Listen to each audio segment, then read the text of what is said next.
for coming in. Uh, Today I'm going to talk a little bit about the DCU. Now, they've been talking a lot about Elseworlds, which would be really cool because that's a chance to restore the Snyderverse. Now, Elseworlds would basically be you'd be seeing snippets from animated series, snippets from the Snyderverse, which is going to be connected to Netflix. Now, nothing's been officialized and definitely James Gunn has not talked about any of this stuff because I'm pretty sure he's trying to keep everything under wraps until it's revealed.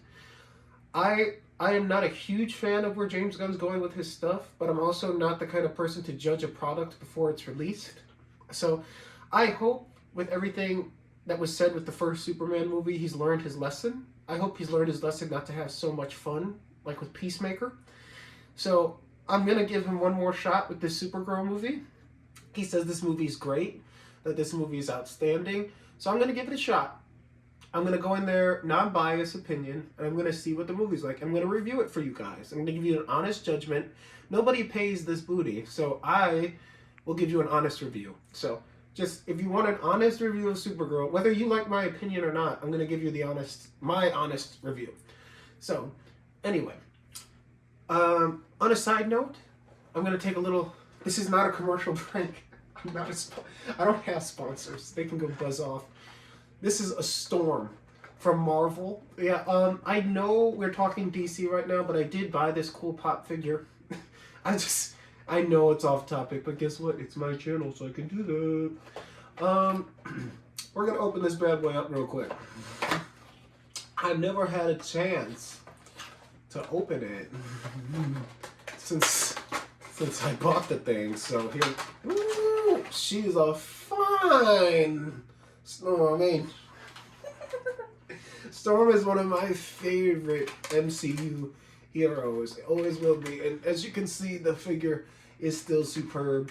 I'm going to have to find a nice, neat place for her in my collection. Anywho, back to Elseworlds. I think they should really start that Netflix series. Really restore the Snyderverse. I just don't know how. I can't see Gunn playing friendly with Snyder, and because it's like I see they're kind of toe to toe right now, like they're fighting each other, like they're trying to get creative control of who's having DC. Now I know Snyder would be willing to just work with Netflix, but I could see James Gunn's studio trying to stop that, just like what happened with we're probably not going to get a Penguin season 2. We're probably not going to get any more animated series unless it's like a Batman something. Like nothing that's crossing over for sure. Like it's nothing that, like if we see animated series, I guarantee you it's not going to be canon to the new DCU. It's going to be its own little spin-off series. So I don't know. What do you guys want? If the Snyderverse was restored, what do you want from the Snyderverse? Now, I know they were going down the Nightmare Alley, where it's basically the Injustice storyline. And in the Injustice story, you have Superman, and he's getting corrupted because I think Lois or something dies. He ends up killing the Joker, but it looks like the stuff it's not going to go the same way as Injustice, but it's still kind of cool seeing it build up to Injustice. I know Snyder has a complete vision for this, so it shouldn't be hard for him to make, so long as he has the access and tools, if Netflix grants him that. So I'd definitely be hyped to see him just finish his story. It's not like he's just pulling it out his butt like James Gunn, who is just making up stuff as he goes along. I know Snyder had a lockdown vision. He knew what he was doing. Whether you liked the vision or not, it wasn't like he was just making the story up. Anytime stuff was off, it was because another studio interfered or he wasn't involved at all. Like Suicide Squad, he was involved, but he had a different director doing it, you know? So it's like, stuff like that can change directions of things, and it can also change the quality. Because if the main guy who's making these videos, these movies great, is not fully part of it, and he gets like a side editor or director, it's gonna feel different, right? But it's like, obviously with a franchise, you can't be making every single movie. That's almost impossible. That's why even like the high team leads at Marvel, they do their own thing. And speaking of Marvel, I have the reason I haven't talked a lot about Marvel. I want Doomsday to blow me out the water. I want it to blow me out the water, but I really have no faith in that movie. The only few aspects, we got Hugh Jackman. I think Falcon, they're keeping as the main Captain America for that too. The story can go anywhere.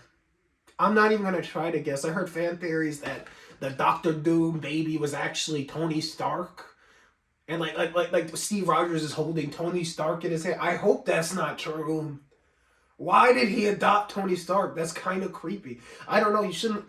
Like, I got him messing with Peggy, but he's gonna mess with the entire timeline. So is he the villain in this one? Like, I'm trying to figure out. So if he raised Doom, obviously Captain America could have been that good. I don't know. Because Tony did great when his original dad raised him. So maybe Steve Rogers wasn't the best dad. I'm just saying.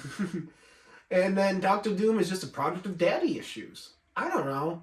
But either way, that's why the movie's losing me. I don't know where it's going. I really think they're writing it as they go along. There is no way they're not writing this. They are listening to every conspiracy and adding scenes in because they don't know what to do. And that's why everybody was like, was it AI? Was it AI when they saw Captain America? I digress.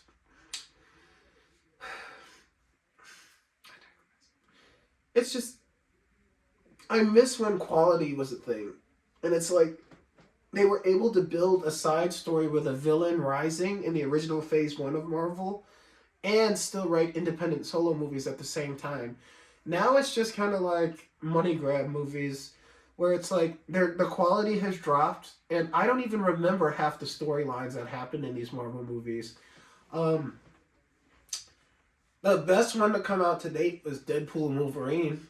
We got the return of Wesley Snipes' Blade. He was actually able to beat Marvel to the punch. Like, why was it so hard for them to make a Blade?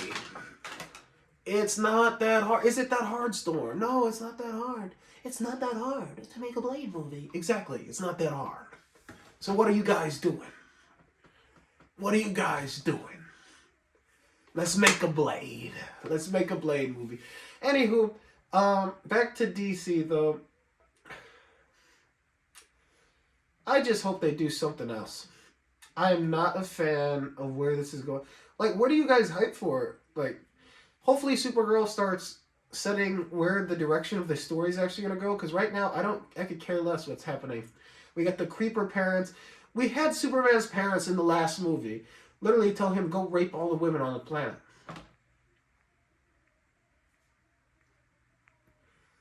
Take as many women as you can. This was a children's movie. Superman was supposed to be a Nazi. Now that's cool, but it's not, I don't like it. It's uneasy to me. Anywho, that's enough of DC. I ended up buying this bad boy. It's called a drone. Yeah, I've never actually owned a drone. I'm going to have to try to find legal fly zones or something. I just want to see if I can film some cool shots, and maybe I'll post some shorts of me like flying through. But I'm going to get it legal. I'm going to go to the legal spots. I'm going to follow the rules. Don't get mad at me. I'm going to follow the rules. Don't get mad. And then we're going to fly across town together, YouTube. What's that sound like? It sounds like a good time. It's time to fly, guys, and we're going to fly together. Because flying's possible. I drank a lot of Red Bull today. All right, peace out. Oh, shit.